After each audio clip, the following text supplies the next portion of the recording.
What up everyone, it's your man XMan87 here, bringing you another Marvel Legends news video, and what I have for you today is the reveal of the Amazon exclusive West Coast Avengers box set. Before we get into everything, if you could please leave a thumbs up, like, rating on the video, it'll help show your support for my channel and I greatly appreciate it. Now with that said, let's talk about it. One of my favorite teams is getting an official box set. Some are going to be happy with this and some won't be, with every right too. I'll talk more about that as I wrap up my final thoughts. But in this set, we are getting an updated Julia Carpenter Spider-Woman, an updated deco for Tigra and Silver Centurion Iron Man, our first civilian Hank Pym, I guess you can say, since he doesn't have his costume, and our long-awaited and anticipated debut of a classic Mockingbird in the Legends line.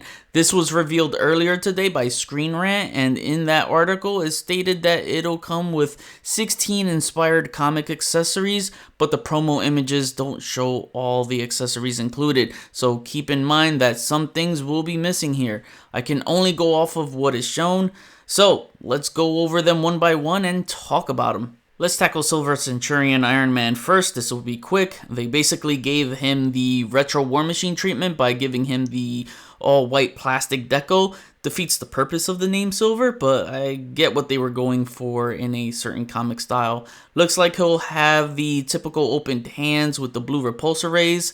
Not much else. Moving on. Julia Carpenter's Spider-Woman was a simple update, putting her on the Shriek body so she can be completely pinless with double jointed arms. This entire body articulates better than the outdated one she was on in that Molten Man Build-A-Figure wave.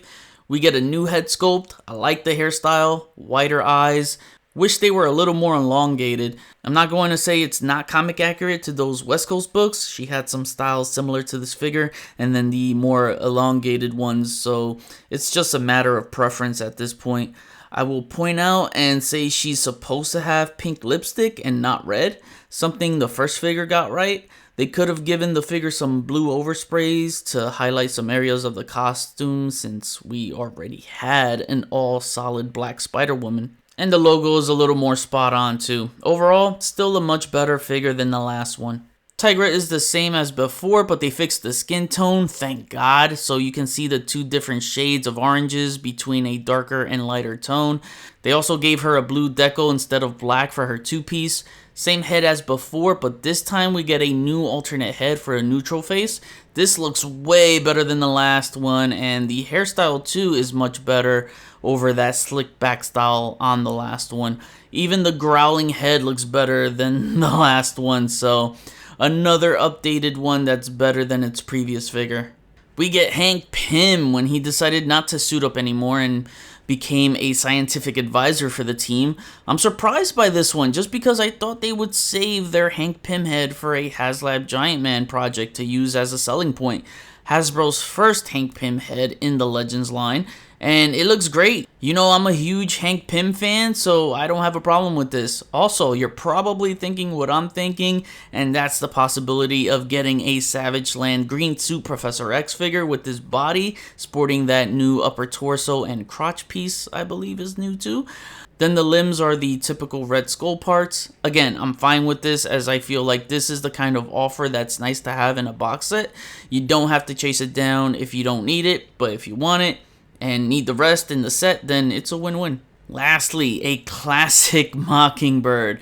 This has been on one of my top wish lists for years and is the final member we needed to complete the West Coast roster. And while she looks great, I have some problems with her. Mainly two problems. One, you guessed it, and that's these fucking single jointed arms. Like, why? Because of the aesthetics to keep her draping sleeve look? They could have easily made a soft pliable plastic to use as an overlay being attached to a bicep swivel, and it wouldn't affect the joint movements. It's sad that many of us won't get those stylized Mockingbird poses by being limited. It's crazy how much they restrict from the female figures in terms of articulation. My second problem is the copyright print on the leg. It's bulging out and it looks absolutely hideous. Whatever happened to the small fine print under the feet that they've been doing lately? No reason to ruin a figure's aesthetics this way, because one of the visual points of Pinless is to make the aesthetics look smooth.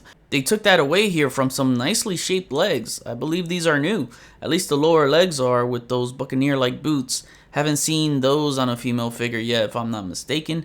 Typical heels on them. She's got her billy clubs and bow staff for accessories.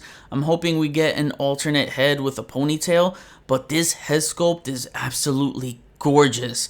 Everything to how the mask, this shape and painted, the face and makeup, the flowing hair swept off to the side, all that just looks spectacular. I still like the look to her. Thing is, she could have been better, but it's a sigh of relief to finally have a classic Mockingbird to complete this team, because I wasn't a fan of the heroic age version they made back in 2016 or so. But man, do those two problems I mentioned detracts a lot from the figure's visual appeal. She's going to fit nicely alongside that new Hawkeye, as well as the two of them displayed together on that Sky Cycle. My overall thoughts on this is a mixed one, because for those of us who already have a Tigra, Spider-Woman, and Silver Centurion, just wasted money as they threw in better, updated versions of them.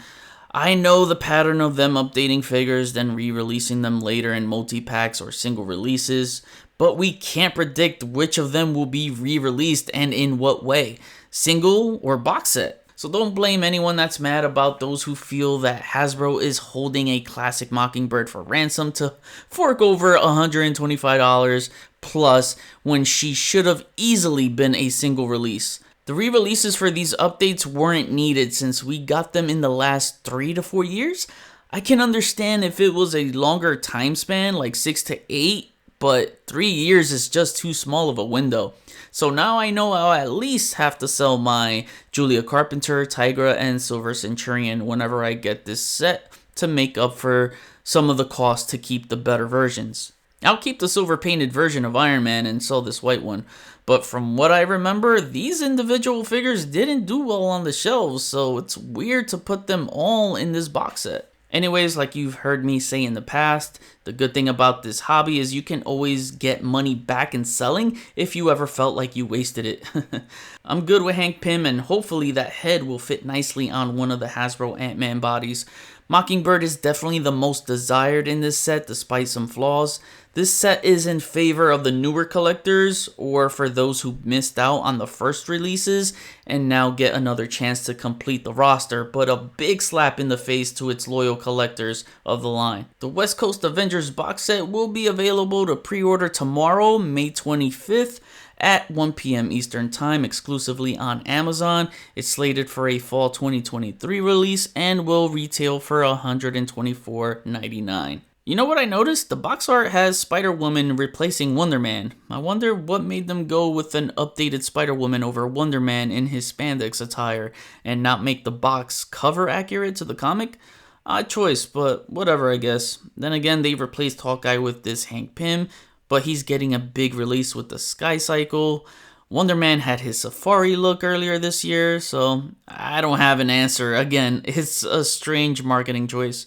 Now I kick it back to you. What do you think of this West Coast Avengers box set? Are you copying or passing? What's the next team they should update in one shot? One that hasn't been released in over the last 5 to 6 years. My pick would be the Wrecking Crew. Comment below, let me know, we'll chat about it. Thanks for watching another Marvel Legends news video. Please follow me on Instagram if you haven't already at xman87.